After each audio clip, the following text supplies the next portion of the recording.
Welcome to today's California Rebuilding Fund Train the Trainer. It is pretty basic, so if you know the program inside and out, there might be some new things that you learn, but I do want to be upfront about that, and we'll tell you what's going on with I'll go through the agenda in a second. But first, if people want to go ahead and type their name and their organization into chat, that would be fantastic. So we can get an idea of who's here. And if you are new, if you have not worked for the California, done anything and helped people access the California Rebuilding Fund, let's have you do some kind of reaction. If you take your cursor to the bottom of the screen, there's a reaction button and you can put something in there and just, so Petter, welcome. Oh, Petter from Umpqua. Hi, how are you? Good to see you. Put a little something if you have not worked with the Rebuilding Fund before. So if you guys are all old hats, this might be super review, so it'll be a refresher. We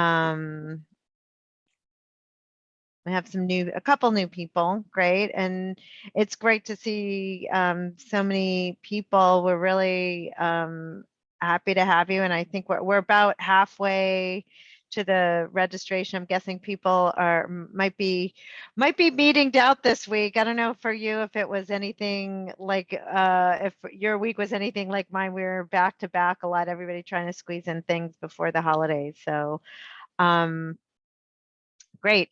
Just a few things to know for Cameo updates. We are still collecting data for our impact survey. So if you are head of an organization, please do fill it out. Roger will pop the link into chat. If you are not the head of an organization, ping your organizational head and say, hey, have you filled out the Cameo survey yet? That would be a great favor for us. When we come back from the Thanksgiving holiday, which is next week, a short week next week, we'll be holding our annual member meeting at 11 o'clock on December 2nd. You can meet our board members, kind of get a review, our new board members, get a review of all the things that have been going on and that will happen in the future. Also, I want to recognize that Cameo hired a new staff member and he's here with us, Addison Peterson. He's waving hello. He's starting with us for our first policy hire. So we're really excited to have him to help us boost our advocacy efforts this year. Also, we will be holding our next microlending underwriting training at the end of January. So if you're interested on getting on the wait list, this class sells out. We'll be announcing it in the beginning of December. This class does sell out. Get on the waiting list and be the first to know, the first to sign up. It does cost, but please email Lisa Rivera, and I believe Roger has popped her email into chat. And then the other thing is if you get our must knows, which I'm guessing you do because you're here, you will have received yesterday our newsletter that's not on this list, but we have an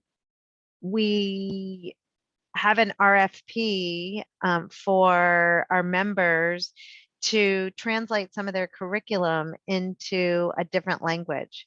That's part of our Prime grant that we got, so we're really excited about this. There's some funding for you to hire a translator and translate curriculum into another language. So with that, I'm going to move on ahead. We have quite a bit to go through. We've already gone through the welcome. Today, we're going to talk about the CDFI and the borrower process. We're going to talk about the loan product. We're going to talk about eligibility. Then we'll do an application demo. And then we'll talk about connecting you with your CDFI and what you should do to connect with your CDFI. and we'll talk a little bit about the Unmatched program. I hope to end at 12. It might, depending on questions, it might go a little bit longer. And I'm just going to check the let's see. Just checking the no questions in the chat so far. So I will move on. Are you going to share the PowerPoint? There was a question earlier on in the meeting. Oh, share the PowerPoint with people afterwards? Sure, of course. Well, we always, for these kind of things, we almost always, I think the only time we might not do something is if it's an advocacy call or something like that. So, yeah, so we will share the PowerPoint afterwards. So what does the process look like? The process is somehow the borrower finds out about the California Rebuilding Fund, and we hope that you all will steer your clients to the caloanfund.org. We'll talk a little bit about why and who's eligible, but somehow they get to caloanfund.org. They fill out a pre-application form because they're interested in getting the loan product. If they're matched with a lender, they go to the seat. What'll happen is they'll get an email and they say, "Hey, you're matched with a lender." Sometimes it might be you're matched with more than one lender. If so, they have to pick a lender. They're advised do not pick more than one lender and apply to more than one lender. It gums up the system. It will, if they're not eligible from that lender, they'll get referred to a different lender. But so they get matched with a lender, and they choose that lender, and then the CDFI will reach out to the applicant. After that, so the pre-application, you'll notice the pre-application form's pretty short. It shouldn't take them all that long to fill it out. Just filling out the application does not mean they are going to get a loan. They have to be underwritten by the CDFI. So they have to submit a full application to the CDFI that they've chosen with all their financial records that are required by that CDFI. And then then the CDFI will take that loan package and they'll underwrite the loan. There's a streamlined process. They'll be reviewed for it. That is what the lender, that's what the borrower will see. So the borrower sees the top line. So it's a two-step process.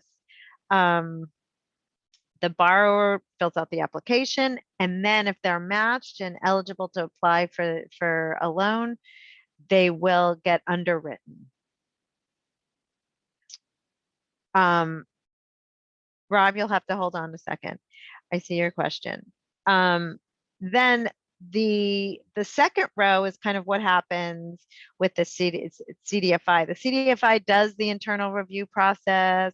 They go to the state loan guarantee. They go, if they approve it, then it goes to the state loan guarantee program, because the state loan guarantee program is providing a 95% guarantee, which is huge. So it lets the program do somewhat, loosen up their credit standards a little bit. Once it goes through that process, then the borrower gets the money. That is a fairly quick process from what I understand. This internal CDFI to state loan guarantee process is just only, once it gets to state loan guarantee, it's only a couple of days. So it's not huge business. The borrower gets the money, and then CDFI has that person as a client. Great. I will answer that question, Rob, at the end. Okay. I'm writing that down. Roger, if you could note that for me, that question, thank you. At any time, I know most of you on the call should be business coaching and TA providers. At any time in the process, you can offer TA. The other thing I want to emphasize is that if you don't know the answer to the question at any point in the process, the CDFIs are very open to helping. I want to emphasize that. We talked a little bit about that on our last Train the Trainer, that please do call the CDFIs if you're having trouble getting in touch with the CDFI that your borrower has been matched with. Please contact us and we will help. We will try and facilitate that connection. But they have said that they're there for you. They're willing to help. And so please do get in touch with the CDFI. So you can help your clients apply, do all the pre-application. You can help them get their loan documents together, but there's also another person that'll help, and that's the CDFI. So please do reach out to them. Any questions so far about the process? Heidi? Yep. Hi, Ari. Hi, I have a couple of questions. Sure. How do we become a lender? I mean, we are already a certified lender to do the state guarantee program. Does that automatically make us a lender when they're being matched? No, it doesn't. And that is a question that we can have you talk to Carolina about. So Carolina will talk to you about that. Carolina, Okay. I see she's on the call. So if you could just email her, and that's not the topic of this Train the Trainer. So I'll have her get in touch with you if that's okay. And Heidi, just really briefly, hello everyone. This actually has the lenders participating were already vetted, but this is a very big consolidated group of volunteers working on this program. So they have been very careful about the numbers. There is a limited number of lenders that could participate by the way that the fund is structured. So happy to talk if anybody's interested, but it definitely needs a process to be involved. Okay, thank you. And then my other question, just to confirm, the state loan guarantee portion will be 95%, you said? I believe. I think so. Okay. Carolina, I'll confirm. Yes, it is. Yeah, The first vehicle was a 95% covered by the state loan guarantee program, and I believe because it was a disaster one, I believe the second one doesn't have that requirement. Well, it's not covered by that. It's like a more blended facility, but the one that includes the disaster state loan guarantee program does cover the 95%. Okay, thank you. And my final question is, when the borrower receives the loan, that's going to be coming directly from the CDFI that's doing the lending, correct? Correct. Okay, thank you. Yep. And then the CDFI maintains that relationship. And yes. So, and this process, the state loan guarantee process, is not something your client is going to see. The important part for the TA providers as far as the state loan guarantee approval process is that it enables as I mentioned, the underwriting criteria to be a little bit looser. So. Heidi, this is Sudarshan with this SPDC in San Diego. Just a quick question on the first step. If somebody is not eligible and they're not matched, do they get a notification? Good question. And we will talk about it at the end. But yes, if they're unmatched, they will get an email and they'll say, hey, you are unmatched. And then they'll get sent a list of resources. And then and then there's another step that's going to happen. And I'll tell we had a push for this, and it's a little, I will get to that later in the process. So if they are unmatched, there is some additional help we can get. Awesome. You should, they will get a notification. So if you're helping people through the process, that's the other thing, is it wasn't designed to be holistic. So note down, you should maybe follow up with your clients if they got matched or not. And if they didn't get matched, then maybe you can help them in a different way and figure out why. Okay. And I don't think it tells you. The email is pretty basic. It just kind of points you to some other things. Usually it's they don't meet the criteria somehow.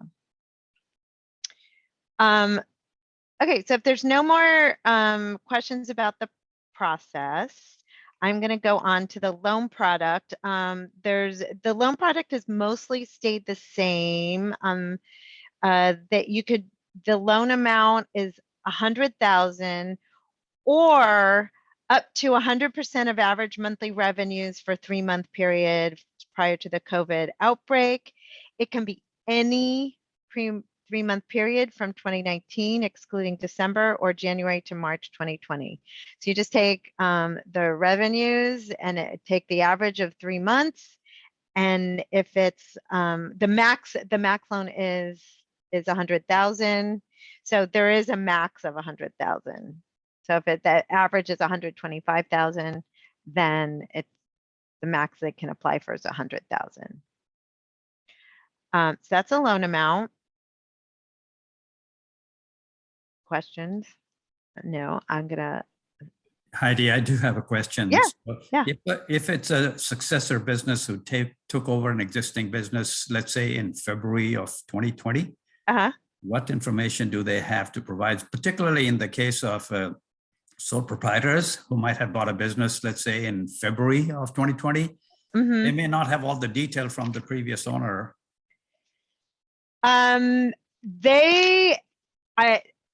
We'll get to that in a second. I believe they would fall under the category which startups were not. Let me get to that, and then let me see if this answers your question. Okay.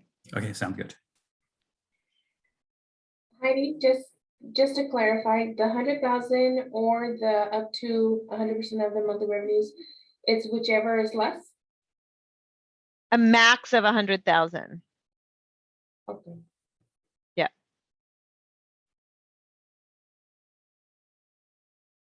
So sorry, I'm still not clear. So if the average ends up being 50,000, they would only qualify for the 50,000, or it doesn't matter?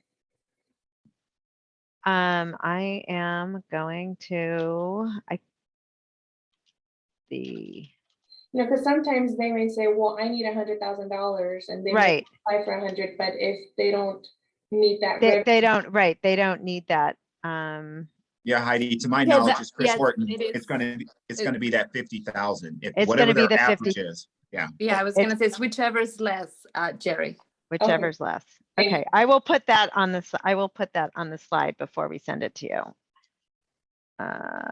Where can I write that? Is that 3-month period consecutive as well? Yes. Thank you. A 3-month period. So yeah. Let's see. So whichever's less.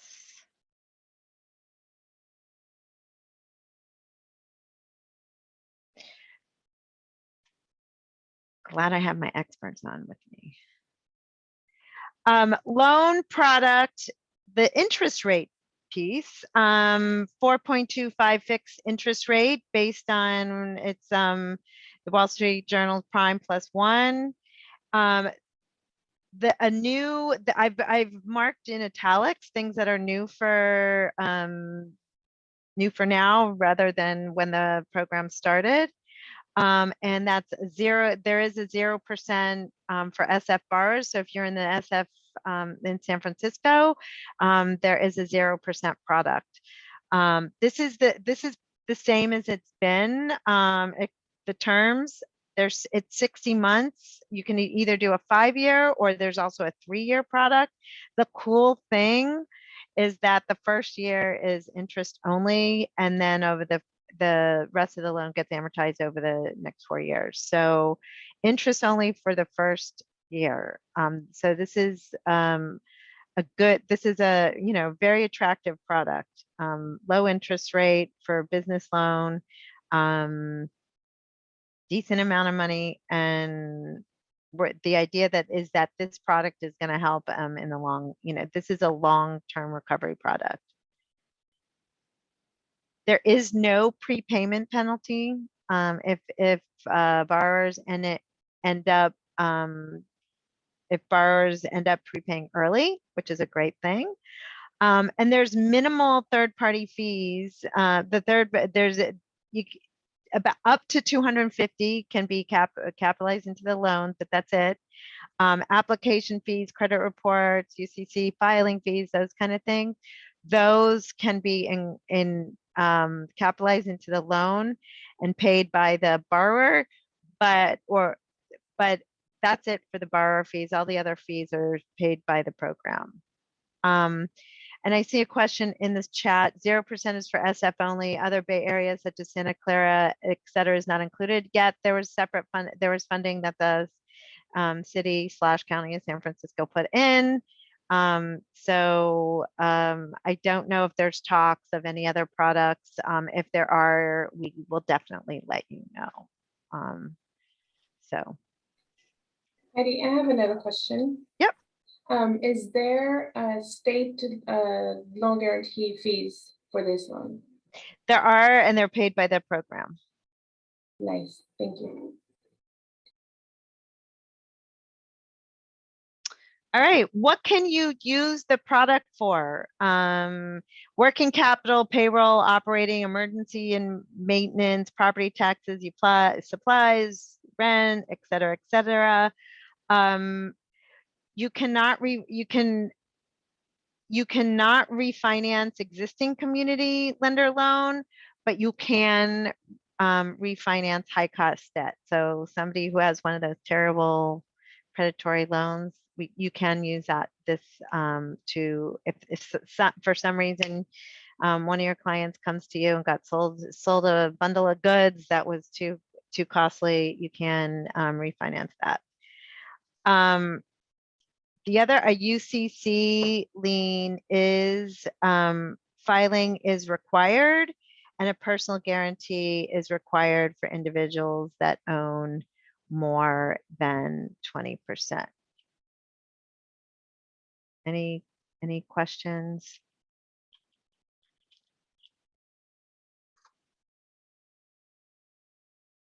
Any questions on that? Yes, I have a question. So no additional collateral in addition to the UCC, it's just maybe like a UCC over business assets? Yep. Thank you. I think well, the other guarantee is there's a personal guarantee required for each individual. So that is, they have to, who owns 20%. If they own 100% of the business, it's just that one person, right?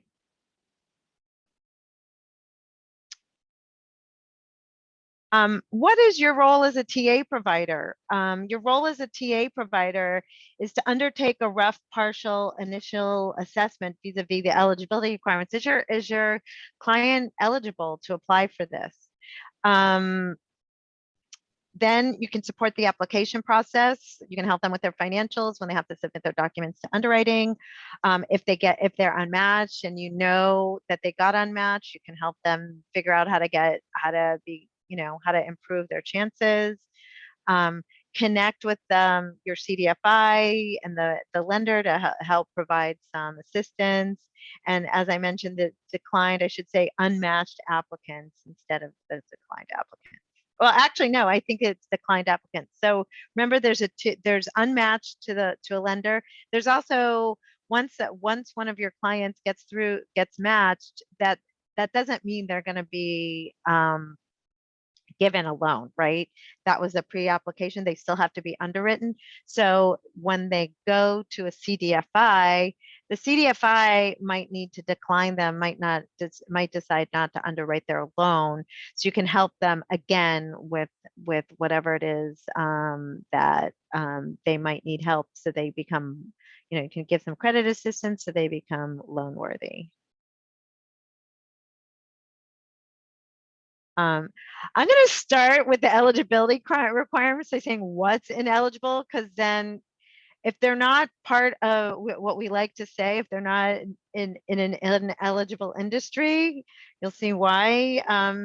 You know, if your client is involved, unfortunately, in cannabis, we're not allowed to use this money to fund cannabis. It's activities, it's prohibited by federal law. No speculative activities, no gambling, no funding of companies that are involved in lobbying. And then the two ineligible criteria that came up that are fairly new are establishments with a license for consumption of spirits, but not for food. So restaurant that serves alcohol, okay, but just strict bar, no. And then establishments where performers are primarily engaged in catering to patrons. What I understand that I think that's a how do you say, I forgot the word for it. The nice way of saying a strip club, I believe, is what that is implying. So those, yeah, if your client is not involved in one of these industries, then you should try. As long as they meet, I'll say with the caveat, meet the eligibility criteria. But if you think they're in a gray area, try and apply. Let's get people into the pipeline.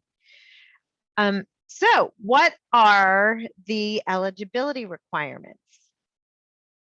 Couple of the things they have to attest, and this will be followed up once that, you know, they'll have to prove this later, but right now it's self-attestation that they did not apply for another California Rebuilding Fund loan. So they can only get one California Rebuilding Fund loan. They've experienced direct economic disruption due to COVID and can document it. Now, this used to be the original requirement was a 25% decline in revenues. It's no longer a 25% decline in revenues. We'll talk a little bit about that, I believe, on the next slide. But there's disruption because of COVID, and you document it. This is also a new thing. It used to be that you could only be in operation. You had to be in operation since before June 30th, 2019. But the fund has loosened up, and Sudarshan, I think this is where your person would fall in. They need to demonstrate 3 or more years of operating experience in the industry through either previous ownership or management, or be a previous borrower of the CDFIs and had no challenges making payments due.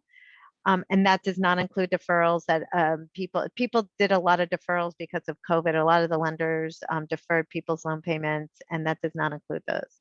So I think that is where your person would fall in, that they can demonstrate they have 3 or more years of operating experience in the industry. So I believe if they can prove that that is the case. I will ask and get back to you about whether or not sole proprietor who has bought a business that doesn't have this. I think the answer is going to be no. All right, thank you. But if they can demonstrate the years of experience, go ahead and, you know, I would try. I'm just going to write that down. Heidi, I have a question. Yep. Are these requirements something they have to self-certify, or do they have to provide some type of evidence? And if so, what are those items? At this point in time, they're self-attestation. If they get matched with a lender, they're going to have to, and they want to get the loan. So if they're lying, you know, they're gonna get called on it when they go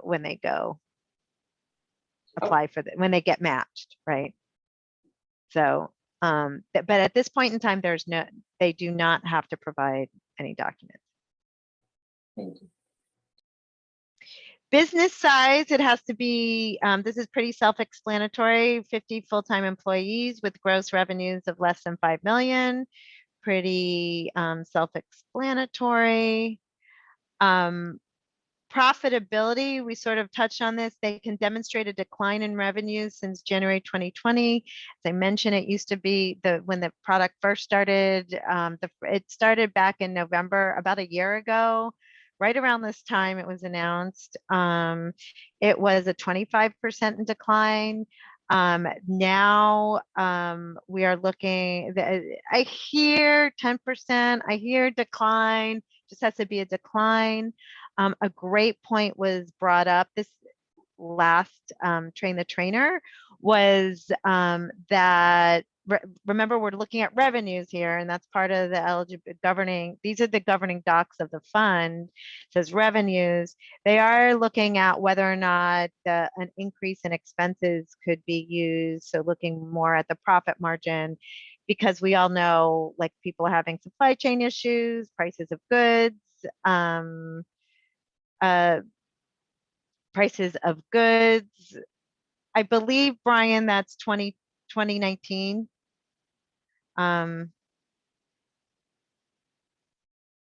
So the numbers are all based off 2019 since the COVID product.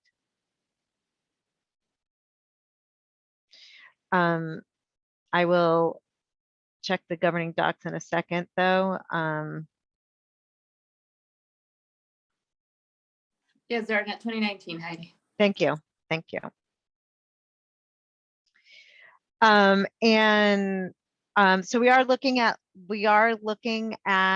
trying to get everybody's experience a higher cost because of the business that, everybody knows the cost of everything's gone up. And so working on that, but right now it's a decline in revenues. If they've declined 1%, I'm going to go to my slide, try, and make an argument, say, hey, my expenses have gone up too, but go ahead and get them into the system and try. Positive, they have to have had a positive net income in 2019. And in 2020, they had to have been able to sustain about 30% of pre-crisis revenues. In other words, their 2020 sales haven't tanked to nothing. All right, I'll stop here. I see a question. For startups with 3 or more years of industry experience and only 2021 sales history, how will the CDFI determine the loan amount? That is a good question.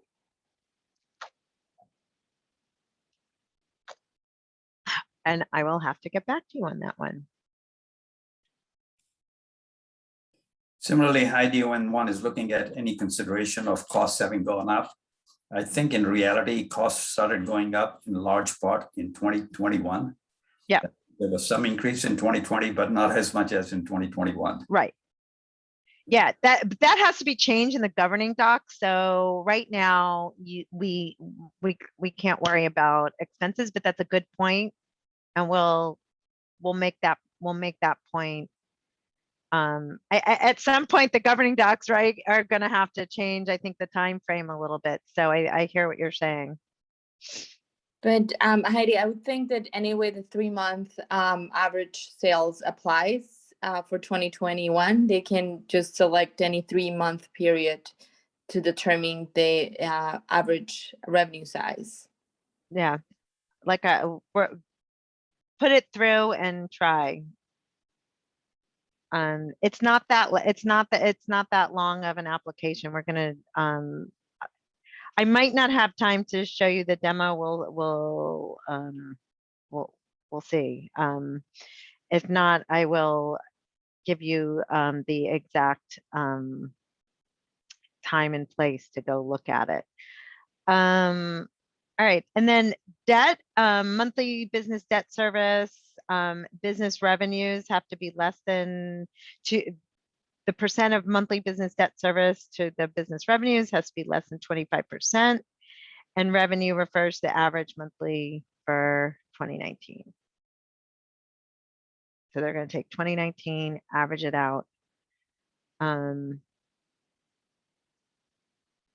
credit check for every owner, with no more than 20% ownership, no active bankruptcies, no more than 160 plus day delinquency, no charge-offs from March 2019 to February 29th, 2020. So you can't be very, this seems to me like it's an old one. Whoops. But no charge-offs, you can't be behind on current debt. No repossessions or foreclosures in 36 months, no tax liens, no judgments, no unpaid child support. There is no minimum credit score required to apply and be matched.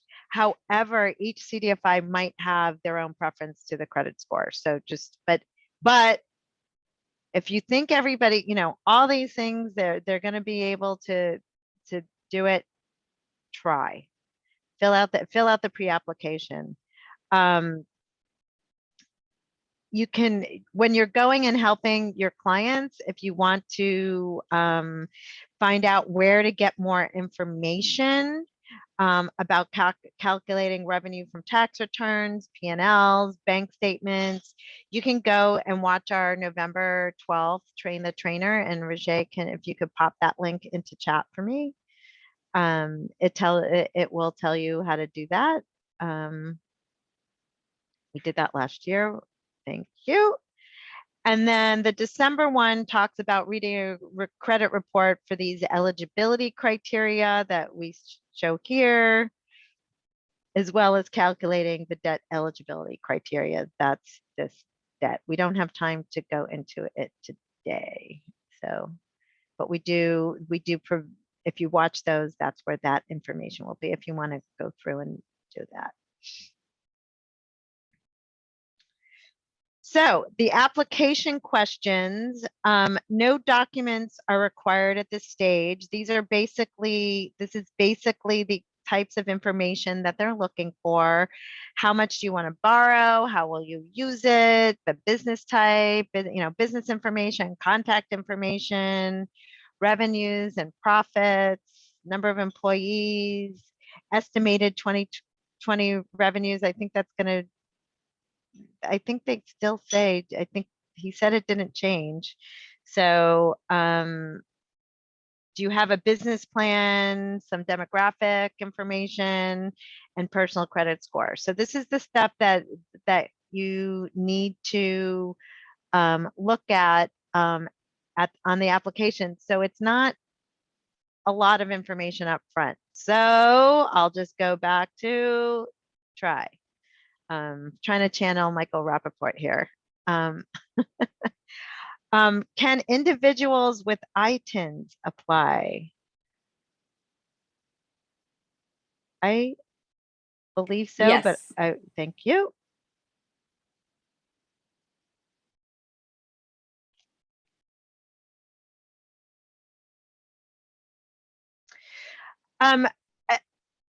I was going to do the application demo here, but I think what I'm going to do is go through the rest of the PowerPoint, and then I'll do the application. I'll play the application demo for those of you who want to at the end, but it's going to basically go through these questions.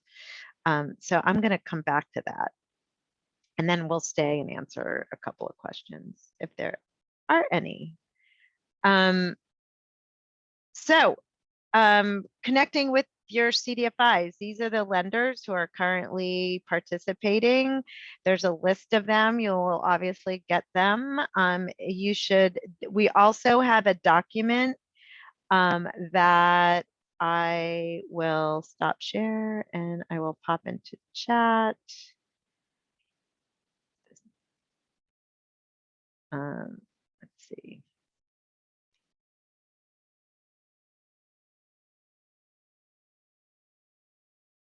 This is the document. This is by county. That document right there. We'll make sure to send that document out with the PowerPoint.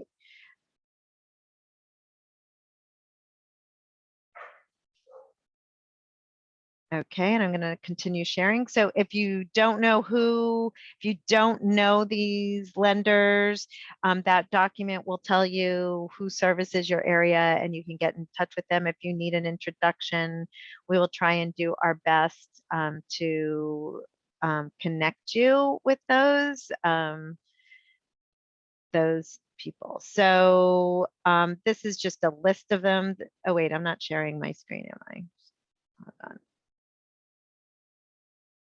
This is just here's all their logos. So some of you might know them by our visual people. Some of you might be more text driven.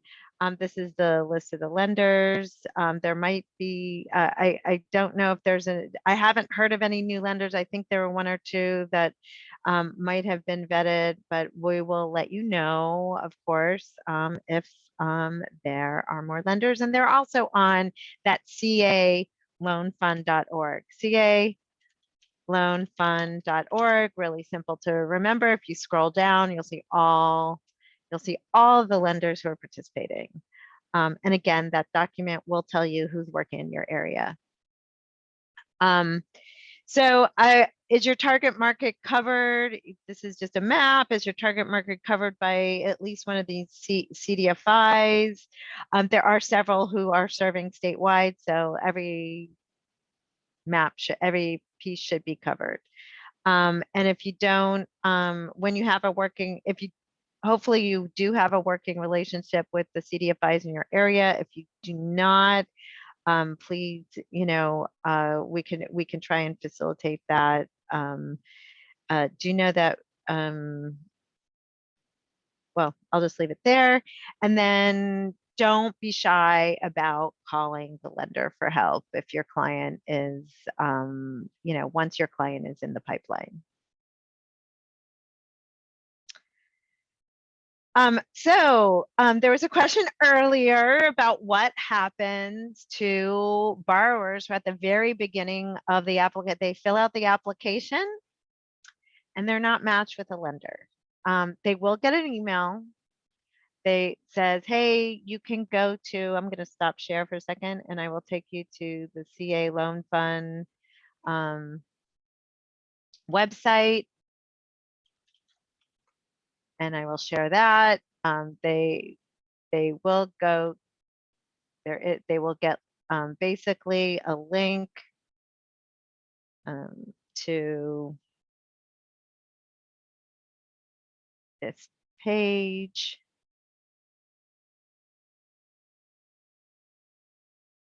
They'll get a link to this page, which is the resources page. They might add, and these are places where they can get help. That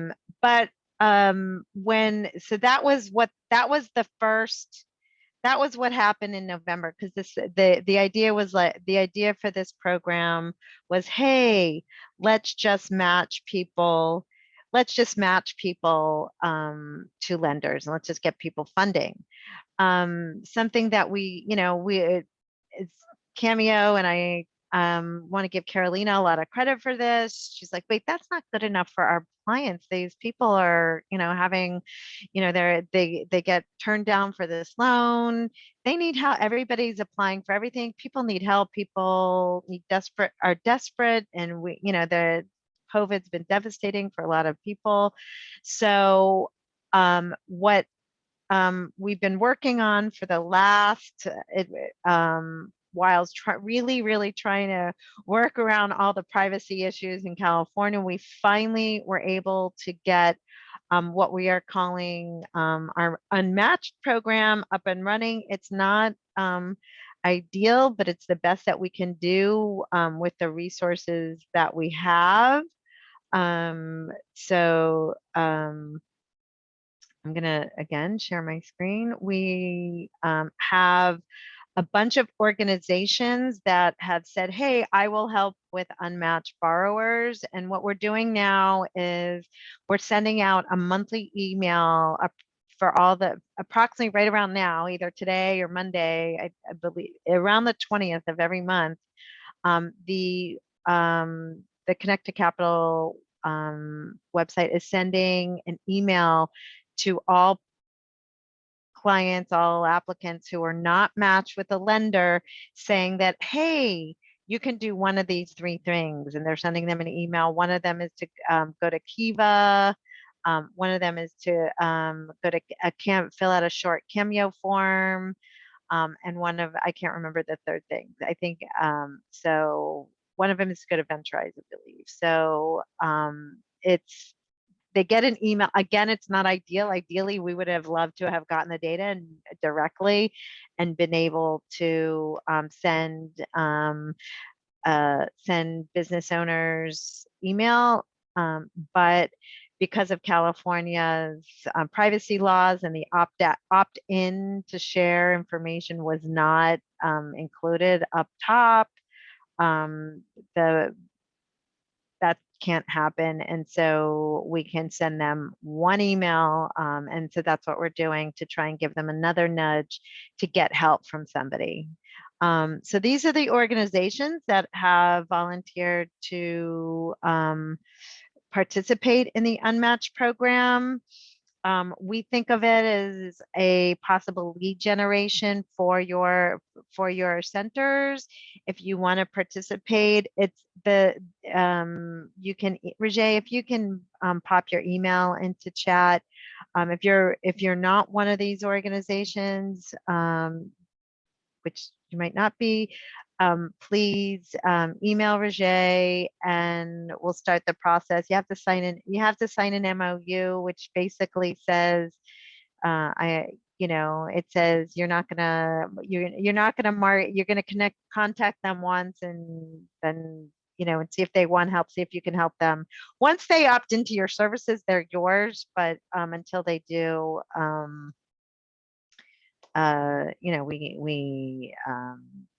that's what the situation is that you can contact them once. It's not that this is an email generating thing, but it's the best we can do given the privacy concerns and setup of the fund.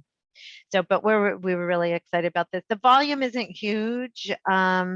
We just started the monthly emails last month.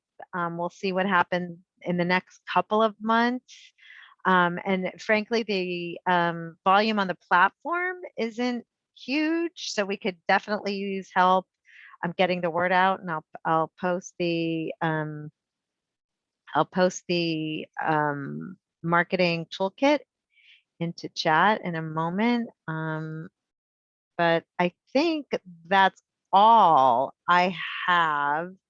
We can open it up for questions. I'm going to stop sharing.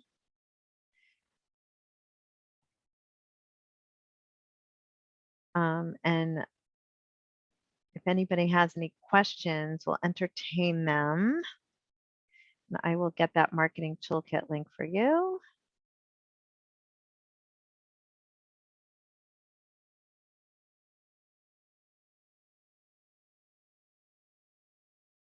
And I would just say, while people write or think of any additional questions, this is a program that definitely is looking not only for the COVID recovery, but also in the long term. There is a lot of conversation about how could this really be helping our industry to kind of connect with the small businesses that need it the most. So we are definitely still a lot of things that could be modified or improved. But however, we do know that a lot of the small businesses are kind of looking for grants at this point and looking for 0% loans. And so it is important for us to also consider this as an option for those businesses that need a little bit more of capital than the grants are providing right now, and that could really help them kind of with working capital. So this is like a more of a long-term recovery product. So just wanted to bring it up because it's important for all of us in this call to be able to share that with the clients you work with and the small businesses to really understand why this could be a good option for them to really navigate the times that are coming. So just kind of to bring that up to everybody's attention.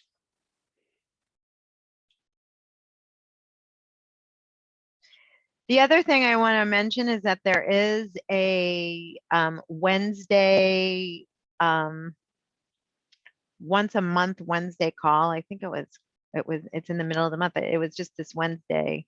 If anybody wants to be put on that list, if you could pop your email into chat, and we'll take those and we'll put you guys on the invite list. It's an outreach call. It's kind of like a check-in. How can we get the word out better?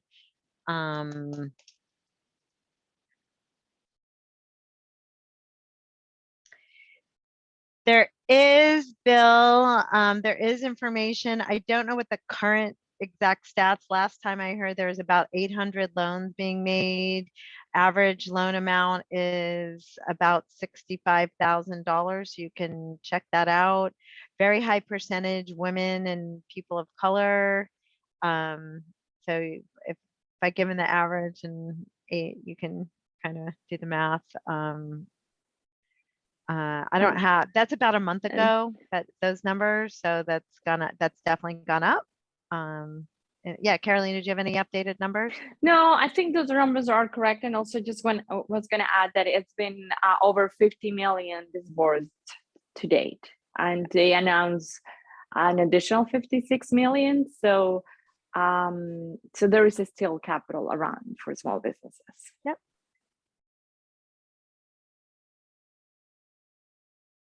I have another question. So it seems like, the CDFIs are the ones that are, approving the loans. Has there been an instance where a small business might have been declined and then they want to apply with another CDFI, or have you guys heard any of those situations?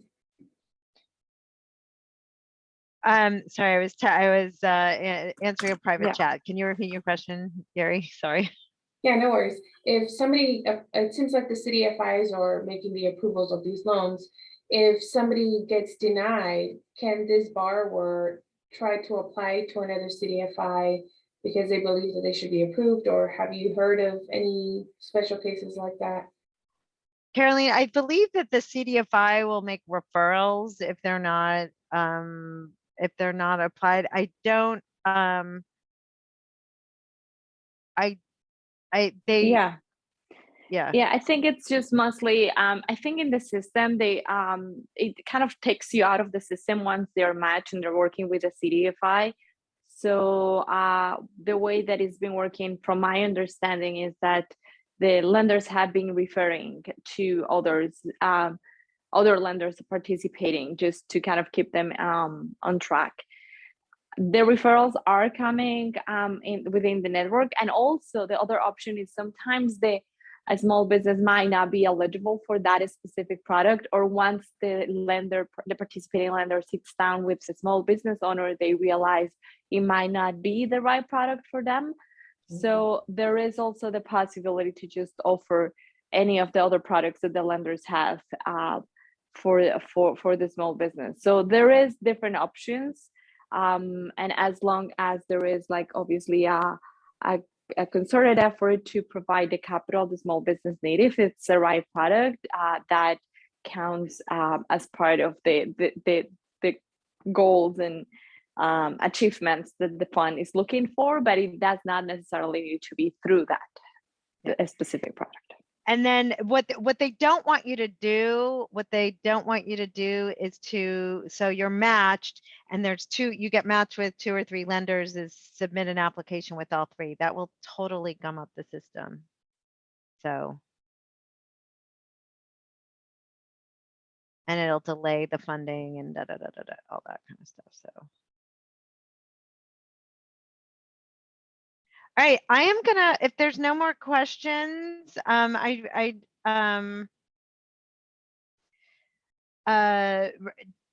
Rob, you asked a question at the beginning, is Cameo only about microlending as an approach to economic development? No, we are about small business as a economic development tool, and that is just not the topic of conversation for this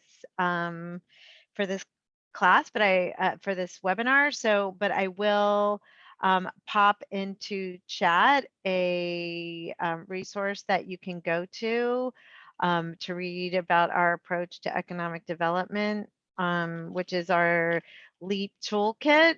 Local entrepreneurial ecosystem, and this is how we think about. This is how we think. We don't think this is the only. Obviously, this isn't the only economic development tool, but this is the. You know, we want entrepreneurship to be part of the economic development conversation, which I feel like it finally mostly is. So, which is really very satisfying for us to see. Any more questions? I am going to play the demo. I'm going to share my screen and play the application demo. And I will stay on. And if for those of you, I will also put, let me close out some of my windows here. I will also put, it is for those of you who have a 12 o'clock, it is on this link and starts about 8:50, 8 minutes and 50 seconds in. It is from our November 12th webinar. The application has not changed. And it goes to about 20, it's about 12 minutes long. So I am going to play that, and we'll stay on for a moment or two afterwards to see if there's any questions. But if you'd like to, watch that on your own time, feel free to do that. And if we don't see you all, which I probably won't, have a wonderful, wonderful, wonderful, wonderful Thanksgiving. Thank you for your kind attention. Thank you for all the work you did. It's been wonderful to work with all of you this past year and a half. It's been my honor, really. So, and we really appreciate all of you for doing all the hard work and working on the ground with the small businesses. So with that, okay, with that, I am going to, let's see, full screen, share my screen, and play. We good? We don't hear it, Heidi. Oh, thank you. I shared my screen, but I did not click the share sound. Okay, let's do that again. Share screen, share sound. And I'm gonna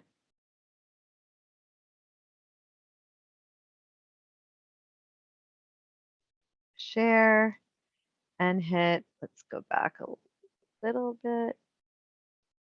Anywhere else to go to for your clients, they can just go to carebuildingfund.org, or excuse me, caloanfund.org. You guys good? And they can just click on the pre-application tab, and there will be an apply now button, a big red button right in the middle of this screen, and then it will open up the embedded application, and they can walk through it, or you can walk through it with them to get in queue to hopefully be considered for a loan. So the application will look like this. And so I know we've shown this briefly in the past, but we'll walk through it a little bit more in depth right now. So first question is, how much do you want to borrow? We encourage you guys to work with your clients and encourage them to read these subheads. They are really important, bolded right here. Please read these subheads. They contain important information because we want to make sure that we're communicating effectively within, unfortunately, the parameters of the program that we have built. So I'm not able to add any questions or other things like that. So the way we are trying to streamline the process for applicants is to have them pay attention to the subheads so that we can increase their possibility of being. So if they ask for $500,000, they're likely not going to get matched. So it says right here, please do not request more than $100,000. So we are trying to guide them on the process to give them the best opportunity to match with one of our lenders. So in the spirit of that, I'll put in $50,000. Come on. Oh, for the love. It worked this morning. There it is.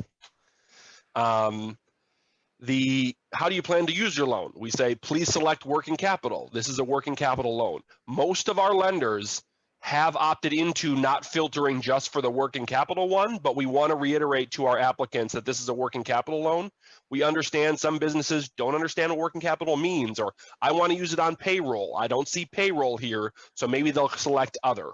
We are coaching all of our lenders on the platform to be as inclusive as possible, but we are still trying to make sure that folks match and have the best opportunity to match. So these subheads are important. So we'll say working capital. When do you need financing by? Please let us know the urgency of your request.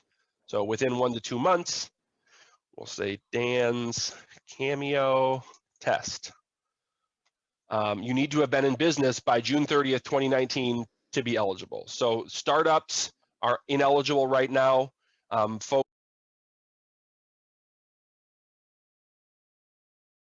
just want to remember that this is an old application, so startups are now eligible if they meet those criteria. Folks with a track record less than starting at before June 30th of last year are ineligible for a California Rebuilding Fund loan. Sole props, corporations, nonprofits. We'll say I'm a corporation. My industry. So here's a list of, this just corresponds to a bunch of NAICS codes. So I say I'm a restaurant, and then I've been in business for 3+ years. Business address, this is how we are filtering appropriate applications from the geography around California, going to the lenders that are serving those communities. So I will put in, there we go.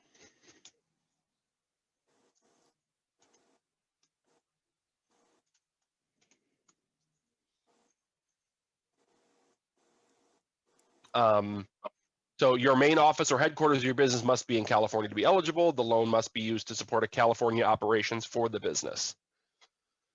So we will continue. How should we reach you? Online application should be completed and submitted by the owner of the business with the largest ownership interest. So if it's a duly owned business or several people own it, whomever is the principal owner or has the biggest share should be one filling out the loan. Sometimes that doesn't happen. It's not excluded if you are able to do that, but we want to make sure that the person that knows the business most intimately and has the largest share and stake is the one putting in the request. So put in just Dan Moret, my email,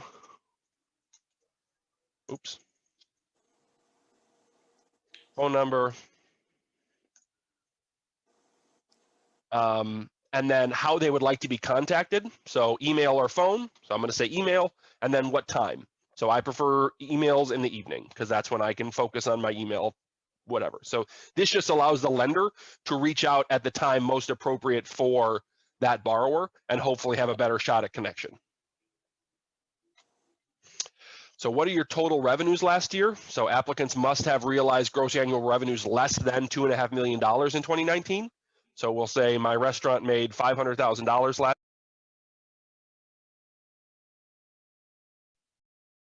Again, that was changed. If you remember, we said it has to be less than 5 million. So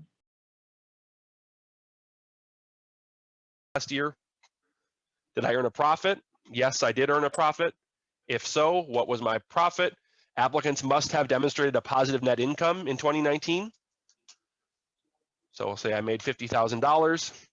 Applicants must have 50 or fewer FTEs. So remember that somebody that has 75 employees or others is not going to be eligible for a loan. So we'll say 5 employees and no prior bankruptcies. Lenders are accepting businesses with prior bankruptcies. There are several of them. The one thing I do want to call out, like it says, if they are in active bankruptcy proceedings, they are not going to be eligible for a California Rebuilding Fund loan. So commercial real estate, residential real estate, this is just about collateral.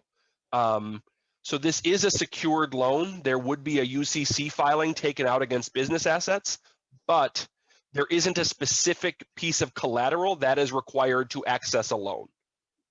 So it's a little bit of, we're trying to thread the needle to be transparent with the applicants to say, you don't need to have any one of these specific things. That said, there is going to be a blanket UCC taken out against the business assets because that's the way I believe it's the iBank, but anyway, don't quote me on that, but that's one of the requirements for the participation in the California Rebuilding Fund. So we'll just, and if somebody says none, they don't have to have any of it too. They just need to understand that a UCC would be taken. So how much revenue do I expect to make this year? This is about forecasting. So we'll say I'm expecting to make another $500,000. Do they have a business plan? It's not required to have a business plan. Some lenders like to see it, which is why we asked the question. And then about the diversity of the borrowers. So following information is required for various purposes, requested, excuse me. It is voluntary to put in. So we'll say that yes, and that I am a veteran borrower. So it's a pick list, so it does allow for the intersectionality of people's various diversity. And so if I'm a female veteran, I can pick a female veteran. So just wanted to flag that for the folks that are working with diverse communities. And then the last one is the credit score. So there's no minimum credit score, but some of the lenders are setting a credit score floor. So we'll just say that I have a 700 credit score, and that's the last question. And then our algorithm takes the inputs from the pre-application and then matches them against any of the participating lenders across the 12 that Susan showed in the slide earlier. So it's finding matches right now. This is my test system, so it takes a little bit longer just because it's on a slower server. The production application moves a lot faster than this. So I matched with Pacific Community Ventures, and here is the information about them. So they are a 22-year-old nonprofit. They would love to work with me. What's next? Review this information for your matches. If there are multiple matches, there will be multiple lenders that show up here. My address just gave me the one match, but if there are others available, you would basically see this with California Rebuilding Fund loan for Opportunity Fund, for ICA, for Main Street Launch, for Access Plus Capital, for whomever the lenders would be that applicant matches with. And then they have the opportunity to read the details about each lender and connect with whichever one they feel most called to.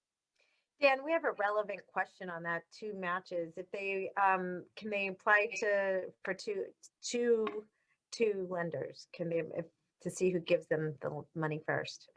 They can, but they will be screened out of the process. So in order to be as inclusive as possible, there's no sort of locked door on the front of Connect to Capital. So people can fill out multiple applications. We are asking you guys to help us communicate to the applicants not to do that because we are screening for duplicates across lenders. And so if you match with Opportunity Fund and with Access Plus Capital, Opportunity Fund and Access Plus Capital will be notified, and then one of them will keep the lead. The economics for this program are not outstanding for the participating lenders. And so what we don't want to have happen is them spend time and resources and taking up time in the queue to underwrite a loan only to have it go to one of the other lenders in the fund.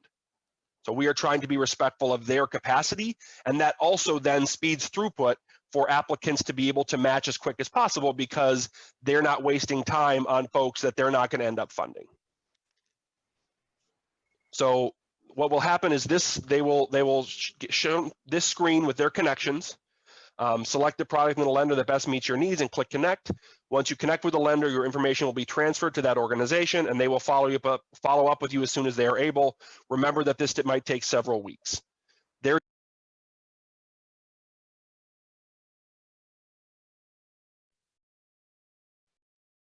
Great. So that was our application demo in the November 2nd Train the Trainer.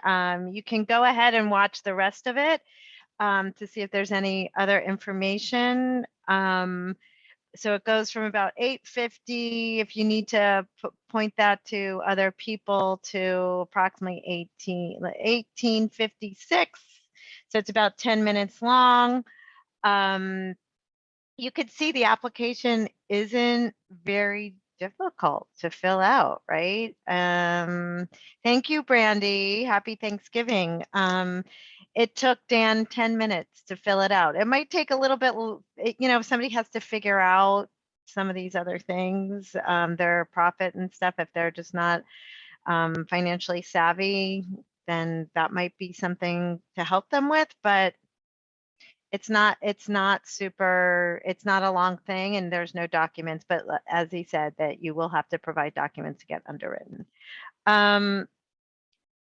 Let's see. With that, I'm going to close out and wish the remaining folks on the call who are still with us, you guys are great, a happy Thanksgiving. I'll stay on if anybody has any quick questions. If not, I'll stay on for another minute.